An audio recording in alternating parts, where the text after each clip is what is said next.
Because I don't want to spend a lot of time in the kitchen every day this week, what I'm going to do now to set myself up for success is prep a lot of this. So not only is this going to be inexpensive, feed a lot of people, well, 2 people a bunch of times, but it's going to be easy to do. So let's take a look at the quick ingredient prep I'm going to do to make all 5 of those dishes possible this week.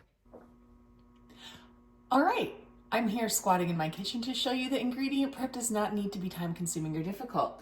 The first thing I'm going to do is prepare the sweet potatoes and the roasted tomatoes by roasting them. The way that we do that is we put them on a pan. I would put them on a pan. So I'm gonna take some of these tomatoes and save them to eat them fresh later. And we take them and we put them on a pan. If you'd like, you can drizzle them with olive oil, not necessary. And then put them in the oven. That was easy. Next, we're gonna soak our beans to make future green chicken chili. And we do that by rinsing them. That's the sound of me rinsing them. And then we soak them. You should definitely, if you've never used dried beans before, pick through them and make sure that there aren't any rocks or little stones in here. That does happen, so we'll do that. Let's fast forward to that. We soak them.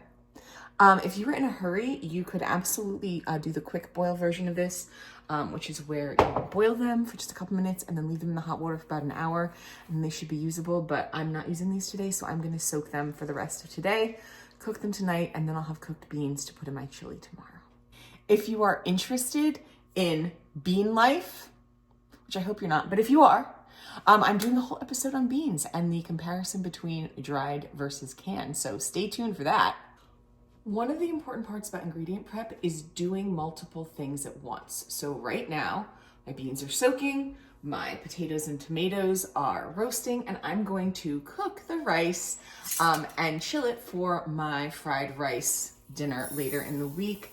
It's actually best to have pre-cooked cold rice for fried rice. I don't know, it does something better to the texture, I think. Please know that this was not included in the $20. This is about 20 cents worth of rice based upon the giant bags that I buy it in. This is just like a tiny, tiny fraction of the enormous bag of jasmine rice that I own. So you can call me a liar. It is a $20.20 grocery haul. Sorry about that. So I'm gonna cook the rice, putting it in a bowl, a cup of rice.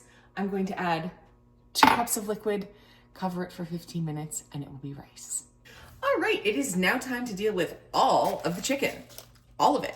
So the first thing we're gonna do is we're gonna set aside 4 pieces for the chicken paprikash. So I'm just gonna put 4 pieces, and I'm gonna find maybe some medium-sized ones here. 1, 2, 3, and 4. All right, that was easy. That is it. I might actually freeze this because I think the paprikash is gonna be one of the last things I make. So I'll squeeze all the air out of this and I'll put it in the freezer. Next, we need to prep 2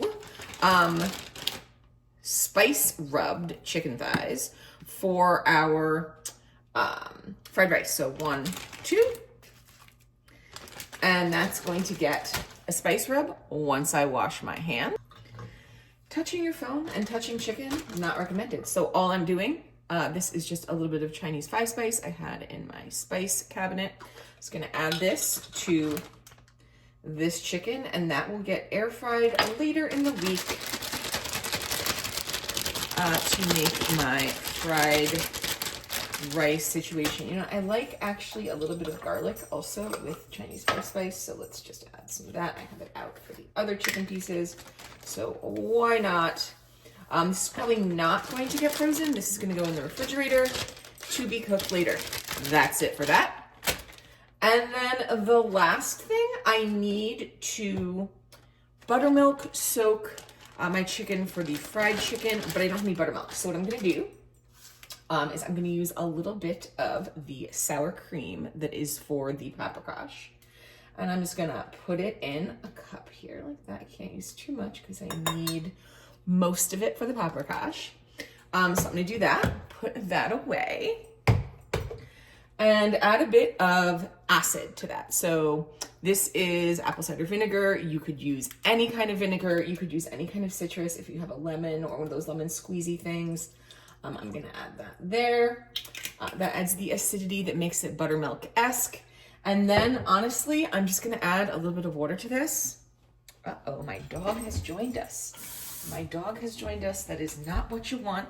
The dog has found the chicken. And I'm going to whisk this together. Whisk, whisk, whisk, whisk, whisk, whisk, whisk. And I've made a buttermilk substitute. All right, so buttermilk substitute. We need 4 pieces of chicken for the paprikash. A 1, a 2. This dog is so excited about it. You'll have to see my dog in just a second.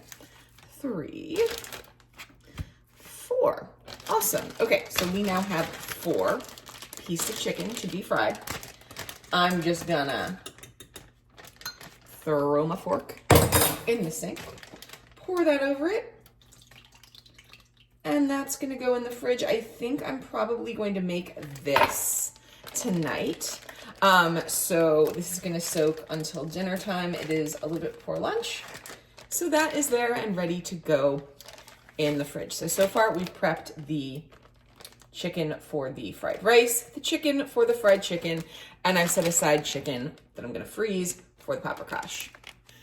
All right, last but not least, we are going to cook 4 pieces of chicken, 2 of which are going to go into the chili, and 2 of which are gonna go into the casserole. So I'm just going to take some oil of your choice, any kind of fat. I actually tend to render out my chicken skins if I'm not using them, and I do collect that in the fridge, which is weird, but we'll talk about that later. I'm just gonna oil this. This is a multi-cooker. This is kind of like a slow cooker that also sears. You could absolutely do this on your stovetop. I'm not right now, just because this is closer to my camera. I'm gonna take my 4 pieces of chicken, pop them in there, and with the hand that did not touch the chicken, I'm just gonna season them with a bit of garlic powder and salt and pepper. You could obviously get more creative with your seasonings if you have more seasonings available to you, but I'm going pretty basic on this. I'll show you what this looks like in just a moment when it's done. What is the one kitchen utensil that's always dirty in your house? Mine is these. I don't know why. I only own 1 pair, but here we are. I'm gonna turn those over and show you that these are, well, not quite. Will be crisping up in a little bit. The reason I love this multi-cooker is because if I were doing this on the stove, I would need to pay attention to it. I don't want to pay attention to it, so I'm just gonna let it sear here on its own and cover it up. A word on time. My rice, which takes 15 minutes, timer just went off, so I'm going to turn it off and push it back. You will note that my chicken has been searing for 5 minutes and 52 seconds. My beans are beaning. My potatoes and tomatoes are roasting. Ooh, that's hot in there. I'll probably take those tomatoes down about 5 minutes. And I know this is scary. My sink is mostly clean, all in that amount of time. Also, while we're talking about it, my dog is very unhappy that she can't have any chicken. Hi, Oprah. All right, so I do want these for my 2 other recipes to get kind of fall apart-y. And so once they are kind of seared a little bit, I am going to add 4 cups, but it doesn't really matter. I have a reason for 4 cups, which I'll share later, but 4 cups of water to that. And then I'm gonna turn it on low. So if you're doing this in the stove, you turn it on low. I'm gonna put mine on, bye, I like that it says bye. I'm gonna put mine on slow cook high. By the way, this video is not sponsored by Ninja, but if they wanna sponsor me, that'd be great. And just let that do its thing for a little bit. My rice is now done steaming. There it is, all done. Proof of not that much time passing. I'm just gonna fluff it. And then I'm going to place it into a container for later this week. All right, as you can see, my rice is packaged, still steaming.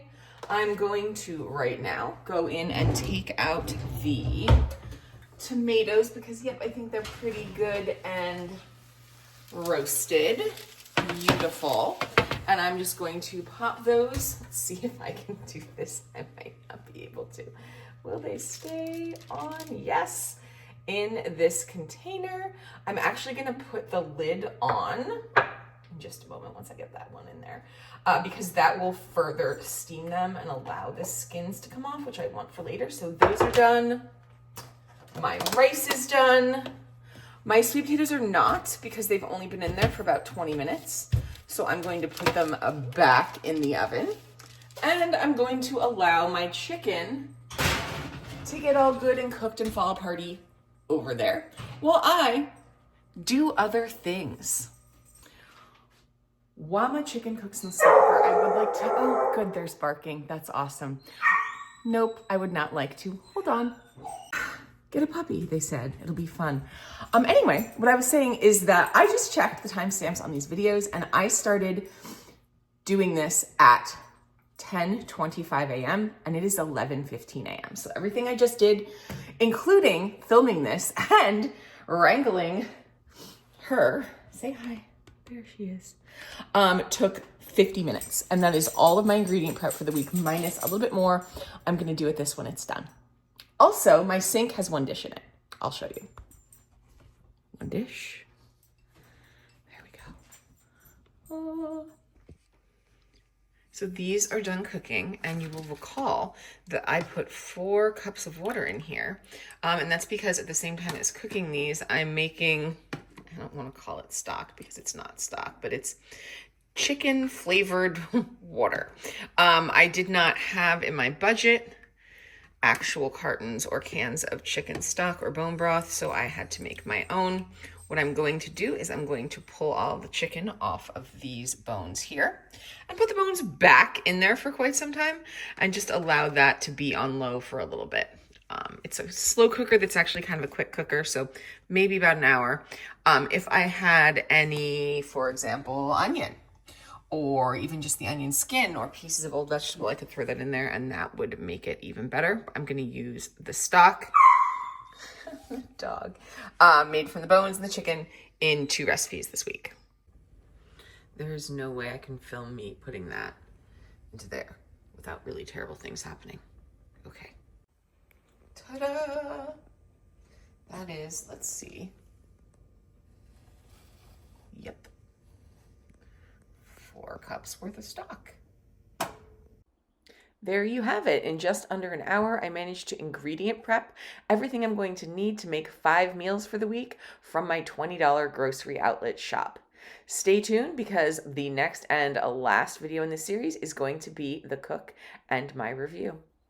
Thanks for watching.